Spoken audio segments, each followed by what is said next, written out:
Halo sobat semua, jumpa lagi dengan Denbagose Channel. Bagaimana kabar sobat semua? Sebelum kita mulai cerita ini, ayo silakan subscribe, like, komen, share dan nyalakan loncengnya untuk mendapatkan notifikasi terbaru ketika Mimin upload videonya. Bab 1179 tiba dalam 10 menit. Thomaskin hanya berpikir itu lucu, dan berpikir dia bisa memberitahu beberapa orang besar. Kamu sepertinya melewatkan satu orang, kan? Siapa? Manajer Ji tercengang. Thomaskin berkata, Monica Lei dari kota X, dan bawahannya Rudy, kenapa kamu tidak mengatakannya? Manajer Ji terkejut sesaat, lalu mencibir. Kamu tahu banyak, tapi kamu terlalu berani memanggil langsung nama Kak Monica. Kamu sombong sekali. Kalau Kak Monica mendengar ini, kamu akan sengsara. Thomaskin mencibir, akan sengsara. Kenapa aku tidak percaya? Melihat tampang percaya diri Thomaskin, manajer Ji marah. Nak, jangan bilang aku tidak akan memberimu kesempatan. Beri kamu 10 menit untuk menelepon seseorang. Jika kamu tidak bisa, aku akan memutuskan lengan dan kakimu. Thomaskin mencibir saat mendengar kata-kata itu. Oke, itu yang kamu katakan. Thomaskin mengeluarkan ponselnya, membuka WeChat di depan semua orang.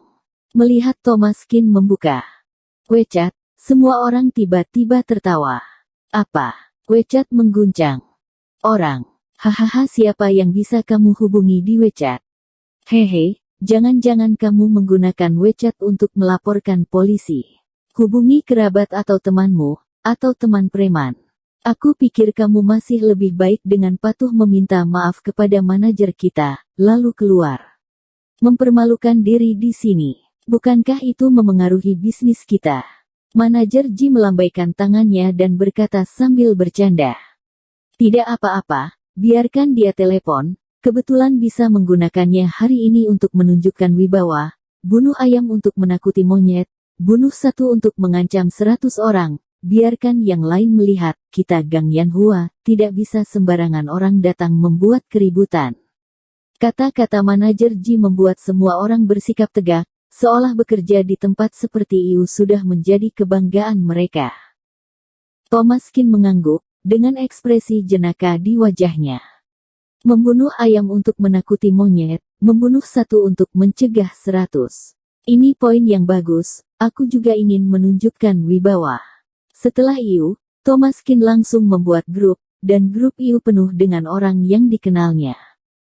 Monica Lei, Rudy, Kisentong, Rudianto Yan, Hanson Long, Rico Pei. Usai menarik grup, Thomaskin langsung kirim posisi dia berada.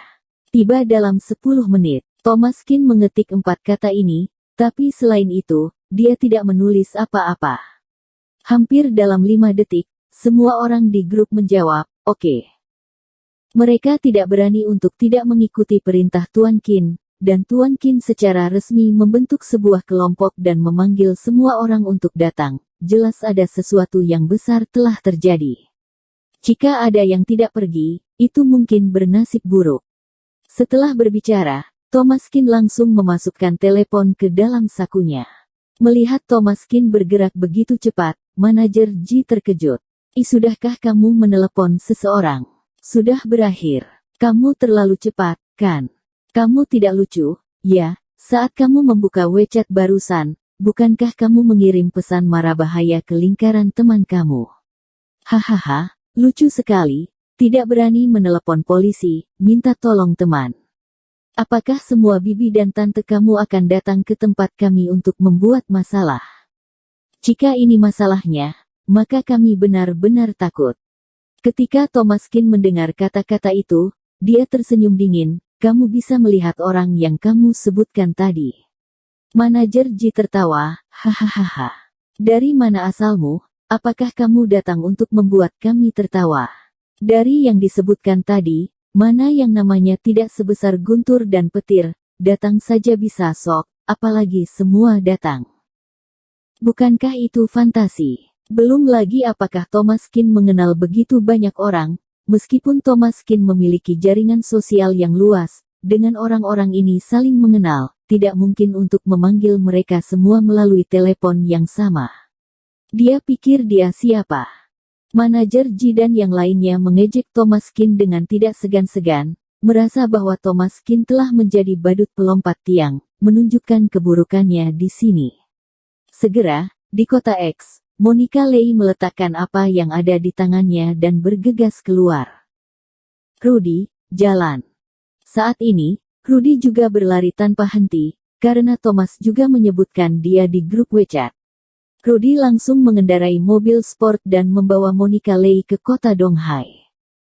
Bagaimanapun, mereka berada di kota X, dan mereka ingin pergi ke kota Donghai paling cepat dalam 20 menit, tetapi dalam 10 menit atas permintaan Pak Qin, Rudy mengendarai mobil performa ini, melesat hingga lebih dari 200 mil per jam, berlari dengan seluruh kekuatannya.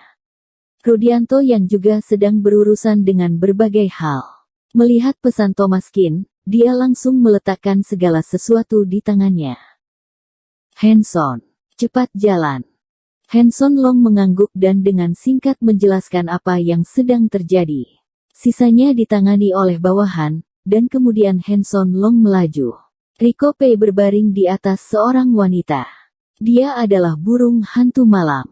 Dia pada dasarnya adalah tidur di siang hari, dan aktif di malam hari. Melihat pesan dari Thomas Kin, Rico Pei langsung duduk. Kak Rico, apa yang kamu lakukan? Wanita itu masih mengantuk, dengan ekspresi tidak puas. Rico Pei berkata cepat, berhentilah bersikap manja, ambilkan aku mobil cepat, aku akan ke Gang Yanhua. Wanita itu mendengarnya dengan ekspresi sedih di wajahnya. Mengapa Kak Rico? Aku baru saja selesai dengan kamu, mengapa kamu masih pergi ke Gang Yanhua? Rico Pei memutar matanya sambil memakai celananya, jangan pikirkan itu, sesuatu terjadi di sana. Wanita itu kaget, melihat Rico Pei begitu gugup, dia tidak berani sembarangan dan bertanya cepat. Rico, apa yang terjadi?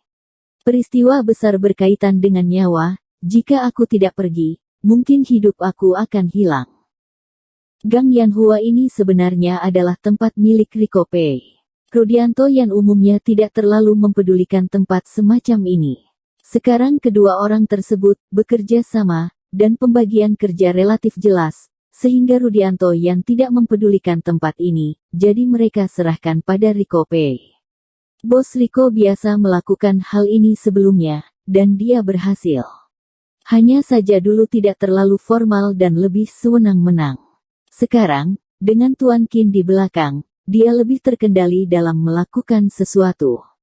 Hari ini, Tuan Qin mengirim mereka posisi di Gang Yanhua dan membiarkan mereka pergi ke sana. Ini jelas bukan hal yang baik.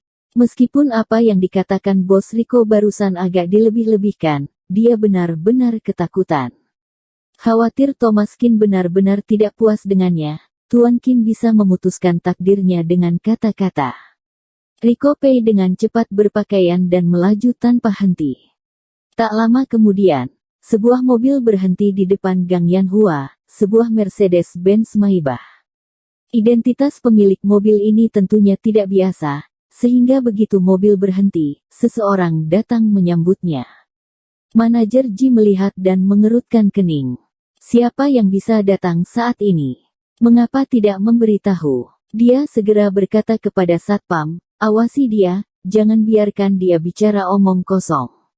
Aku akan pergi lihat. Ketika orang sebesar itu datang, manajer Ji harus menerimanya. Ketika dia sampai di pintu, manajer Ji baru saja membuka pintu dan melihat Rico Pei turun dari Maybach. Manajer Ji tiba-tiba menunjukkan senyuman yang menyanjung. Bos Rico, mengapa kamu tidak mengucapkan sepatah kata pun saat kamu datang?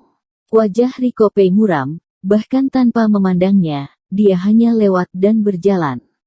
Memasuki lobi, Bos Rico kaget saat melihat beberapa satpam mengepung Thomas Qin.